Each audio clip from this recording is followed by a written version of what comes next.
So, ayan na guys, kainan na tayo kasi tapos na ako sa aking mga ginagawaing Nag-ano kasi ako doon sa labas, ginupitan ko yung mga halaman ko, tsaka yung mga halaman doon na nandyan sa side, trinim ko na yung paligid. Medyo maliwalas na. Doon sa likod, dito sa may puno ng kalamansi, grabe. Nagwalis ako doon, pagtingin ko sa binti ko, pakadaming lamok. Kaya delikado na naman ngayon ng lamok, ang daming lamok. So, ganito na ginagawa ko araw-araw, guys. Ang kain ko ay isahan. Isahan. Yung almusal ko tsaka tanghalian, ito na. Isang beses na lang din ako kakain ng kanin. O, di ba? Todo diet tayo. Nasanay na rin yung tiyan ko. Tapos, paghapon, medyo kumakain ako ng pag may tinapay at saka kape lang. Okay na ako. Nasanay na yung tiyan ko. Isang linggo na rin tayong ganito. Kaya parang nabawasan na tayo. So, ayan.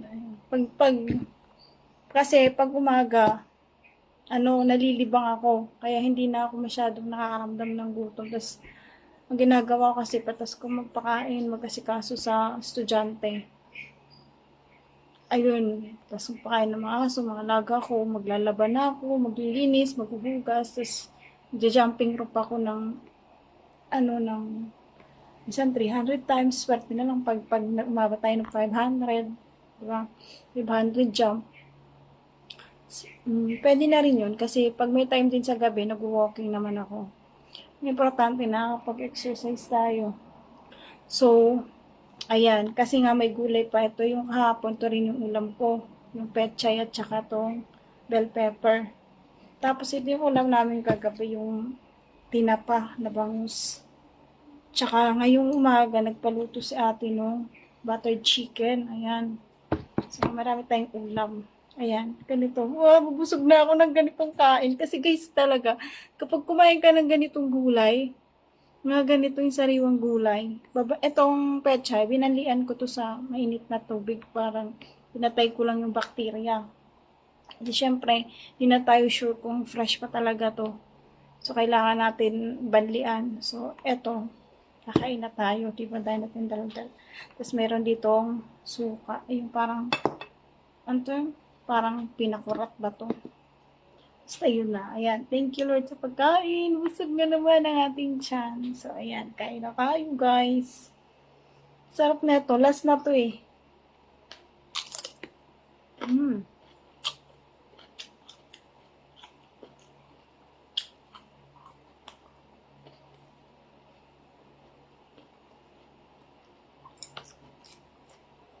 At meron pa rin tayo skinless longganisa yung hindi naman kinain ni ate. Yung kahapon pa yan. Kaya, ayan, kinain ko na, sayang na naman.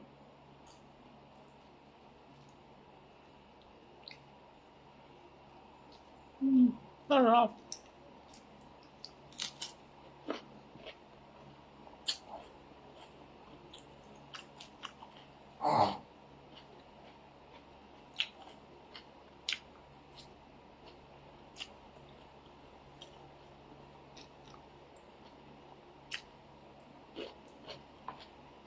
Kunti na lang tong ating pechay.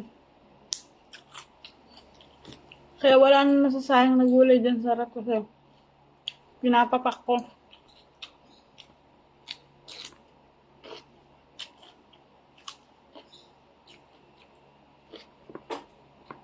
Ang sarap kasi pag kumakain ka sa ganito yan.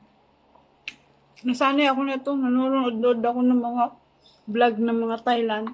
Yan sila sa fresh gulay. At ang sarap sa paramdam kapag sariwa mo talagang kinakain yung gulay, guys.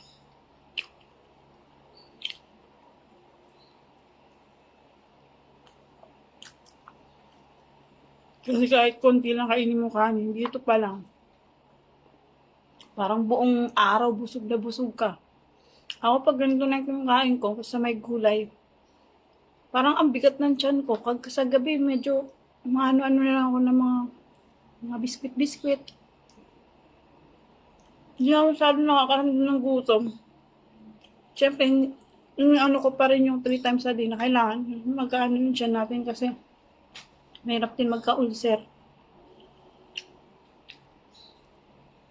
So, ayan lang guys. Bye-bye!